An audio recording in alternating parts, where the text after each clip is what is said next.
Hello guys, कैसे हैं आप सब। उम्मीद करता हूं आप सभी अच्छे होंगे।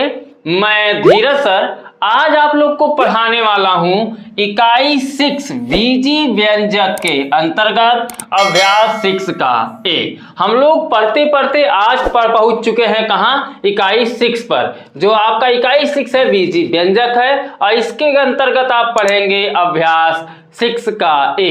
तो वीडियो में शुरू से लेकर अंत तक बने रहिएगा। इस अभ्यास में जितने भी प्रश्न, जितने भी सवाल हैं, सभी इसी वीडियो में कराए जाएंगे। तो चलिए क्वेश्चन नंबर फर्स्ट से हम सॉल्व कराते हैं, लेकिन उसके पहले कुछ आपसे बोल रखा है। बोला क्या है, निम्नलिखित व्यंजकों के पदों को लिखिए। देखिए पदों को यहां पर बताना है, कुछ व्यंजक दिए गए हैं, ठीक है। जैसे पहला है आपका 5x + 6, इसमें बताना है कि कौन से पद है, यानी पदों को बताना है। चलिए हम इसको क्या करते हैं, हल करते हैं और यहां पर बताते हैं इनके पदों को, ठीक है। तो देखिए जितने यहाँ पे चिन्ह लगे रहेंगे, ठीक है, चिन्ह के आगे पीछे की संख्याओं को हम उनका पद कहते हैं। जैसे यहाँ पर देखिए 5x और एक 6 है, इसमें कितने पद दिख रहे हैं, 2 पद दिख रहे हैं। पहला पद क्या है 5x और दूसरा पद क्या है 6, यही इसका क्या हो जाएगा, आंसर हो जाएगा। अगर पद पूछेगा तो इसी तरीके से आपको बताना है। अगर पदों की संख्या पूछेगा तो एक पद ये, एक पद ये, तो पदों की संख्या कितनी हो जाएगी, 2। लेकिन यहां पर पदों की संख्या न पूछकर हमसे पूछा है पद लिखिए। तो इनके पद लिखने के लिए हम क्या लिख सकते हैं, प्लस के पहले और प्लस के बाद जो संख्या है, जो पद है वही पद होंगे, ठीक है। बस उनको अलग अलग कर देना है। जैसे अब दूसरा अगर ऐसा क्वेश्चन आपसे पूछता है, अगर ऐसा आएगा तब इसमें हमें बताना है पद, ठीक है। तो पद निकालने के लिए मैंने बताया कि चिन्ह के पहले और बाद में, ठीक है। लेकिन हाँ अगर ऋणात्मक चिन्ह रहेगा तो ऋणात्मक में पद लिखा जाएगा। जैसे ये जो बना है a² - 3ab - 4, ये जो आपका समीकरण बना हुआ है कितने पदों को मिलाकर बना है या किन पदों से मिलाकर बना है ये बताना है। कितने पदों से बोलता तो 1 2 3 पद हो जाते, लेकिन पदों की संख्या नहीं पूछा है, बोला है पद लिखिए। तो कितने पद से बना है, पहला a², तो a² को लिख लो, एक पद हो गया। दूसरा क्या है -3ab। देखिए अगर प्लस रहेगा तो प्लस नहीं लिखा जाता, लेकिन माइनस का चिन्ह रहेगा तो माइनस को हम लिख लेंगे, ठीक है। तो माइनस क्या होगा 3ab, फिर कामा लगाएंगे। अगला पद क्या है 4, लेकिन उसके पहले कौन सा चिन्ह दिया है, माइनस, तो माइनस को हम लगा देंगे और यही इसका क्या हो जाएगा, आंसर हो जाएगा। ध्यान दीजिएगा, जब भी पदों के लिखने की बात आए तो इसी तरीके से पदों को आप लिखिएगा। जितना भी दिया है, जिससे समीकरण बना है, उसी समीकरण को तोड़कर लिख देना है। जैसे अभी हम तीसरे का पद निकालेंगे, ठीक है। तो तीसरे में पद लिखने के लिए बोला है, चलिए यहां पर लिखते हैं पद। तीसरा समीकरण क्या है, तीसरा समीकरण है 4ax + 6, ठीक है। तो इसमें कितने पद हैं, 2, लेकिन हमसे ये नहीं पूछा है कितने पद, हमें सिर्फ बोला है पद लिखिए। तो प्लस के पहले एक पद दिख रहा है क्या, 4ax, फिर कामा लगाइए, दूसरा पद क्या है 6, ठीक है। तो 6 के पहले प्लस है तो प्लस नहीं लिखा जाएगा। अगर माइनस होगा तो माइनस को हम लिख लेते हैं, क्योंकि यह जो 6 है, 6 हमेशा धन क्या होता है, छिपा रहता है। अगर धनात्मक चिन्ह है तो हमेशा छिपा रहता है, इसलिए धन को हम नहीं लिखते हैं, ठीक है। चलिए अब हम चौथे क्वेश्चन को सॉल्व कराते हैं। चौथा समीकरण है x³ - 3x - 7 है, इसमें हमें बताना है पद। तो इसका अगर हम पद निकालेंगे तो पद क्या निकलेगा, पहला x³, ठीक है, x³ लिख दीजिए, फिर कामा लगाइए। दूसरा क्या है 3x, ठीक है। तो 3x लिखिए, लेकिन इसके पहले माइनस है तो माइनस लगा दीजिए। माइनस वाले के जो माइनस वाले पद हैं वो माइनस के साथ ही लिखे जाएंगे। जैसे ये 7 है, 7 के पहले क्या है माइनस, तो माइनस लगा दीजिए, ठीक है। ये इसका क्या हो जाएगा, आंसर। अगर पद पूछेगा तो इसी तरीके से पद लिख लेना है। अगर पदों की संख्या पूछेगा तो इस तरीके से काउंट कर लीजिएगा, 1 2 3, तो वहां पर पदों की संख्या हम 3 बता देंगे, ठीक है। लेकिन हमसे पद पूछा इसलिए हम यहाँ पर पद ही बताएंगे। अब देखिए अगला समीकरण जो है क्वेश्चन नंबर 5 का, बोला है 5a minus B. 5a minus B में देखिए पद क्या क्या है, पहला तो 5a है तो 5a लिख लीजिए, और दूसरा क्या है माइनस बी है, माइनस बी लिख लीजिए। ठीक है, यही इसका क्या हो जाएगा, आंसर हो जाएगा। बस कुछ नहीं करना है। नेक्स्ट है क्या, 6y²। अब इसमें देखिए कोई धनात्मक ऋणात्मक चिन्ह है नहीं है। अब इसमें दो पद नहीं होंगे, अब देखिए गुणात्मक के रूप में है, अगर पद पूछेगा तो पद इसका सेम यही रहेगा xy²। अब आप इसका x अलग और y² अलग मत कर दीजिएगा। क्यों, क्योंकि इसमें कोई बीच में चिन्ह नहीं है।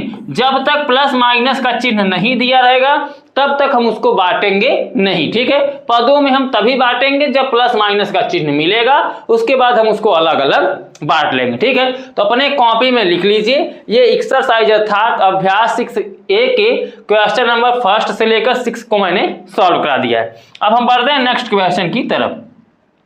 नेक्स्ट क्वेश्चन क्या है, क्वेश्चन नंबर 7। क्वेश्चन नंबर 7 है XYZ में XYZ का गुणांक है। तो गुणांक निकालने के लिए ध्यान दीजिए, इसके पहले संख्या क्या है, जैसे किससे गुना है, कोई संख्या नहीं है तो 1 है, तो सीधा इसका गुणांक 1 हो जाएगा। इस तरीके से करना चाहो तो इस तरीके से पता कर लो, नहीं तो इसको हम हल कर लेंगे। ठीक है, जिसका गुणांक पूछेगा उसी में उसका हम भाग दे देते हैं। जैसे इसमें और मैं इसमें भाग दे, जैसे XYZ है, इसमें XYZ से हम क्या करेंगे, भाग दे देंगे। जैसे ही भाग देंगे हमें गुणांक मिल जाएगा, क्योंकि XYZ से XYZ कटेगा कितना आएगा, 1 आ जाएगा, तो इसका गुणांक कितना हो जाएगा, 1।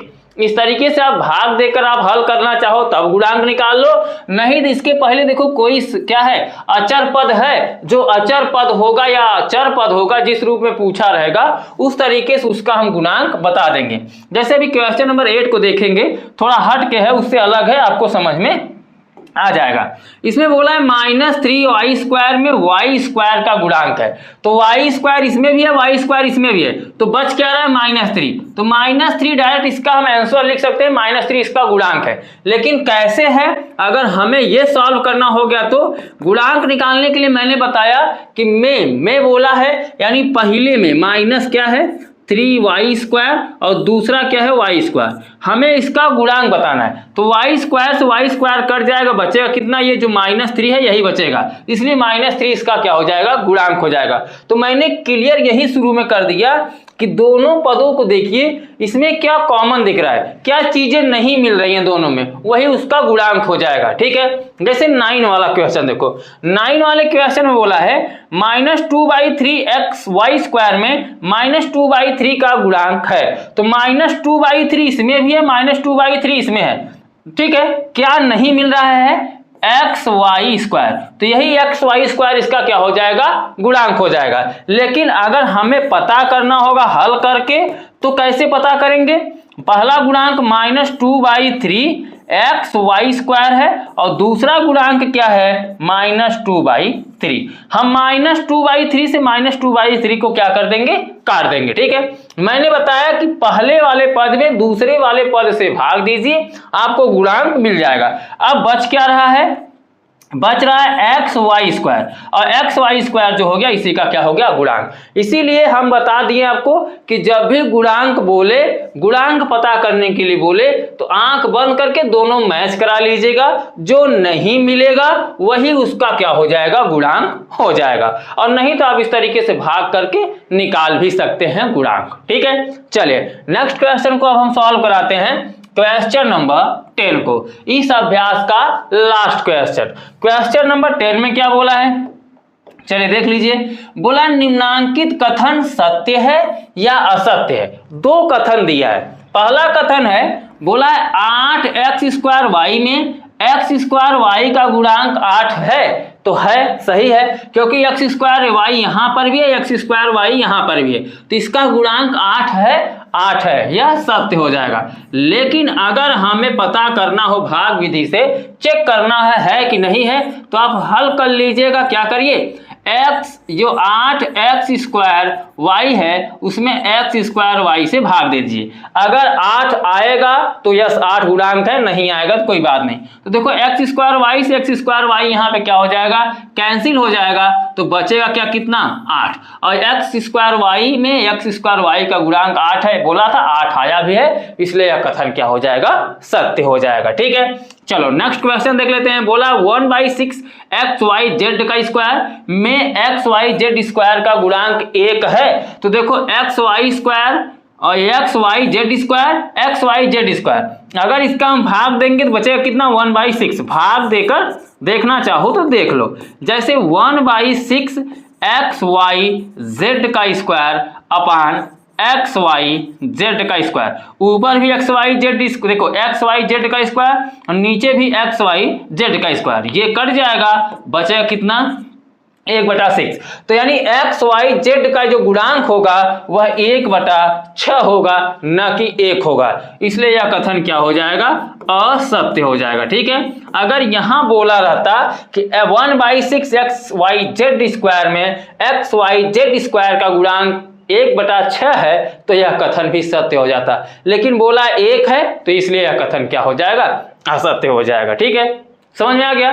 तो इसमें टोटल 10 क्वेश्चन दिए थे, मैंने 10 को आपको बता दिया है। अगर ऐसे क्वेश्चंस आपके सामने या आपके बोर्ड परीक्षा में आता है तो आपको इसी तरीके से सॉल्व करना होगा। ठीक है, तो इस वीडियो में बस इतना ही। अब हम आपसे मिलते हैं अगले वीडियो में एक नए अभ्यास के साथ। तो अभी तक वीडियो को आपने लाइक नहीं किया है तो प्लीज लाइक कर दीजिए। आपके लिए मैं डेली वीडियो बना रहा हूं, डेली सुबह 6 बजे अपलोड कर रहा हूं।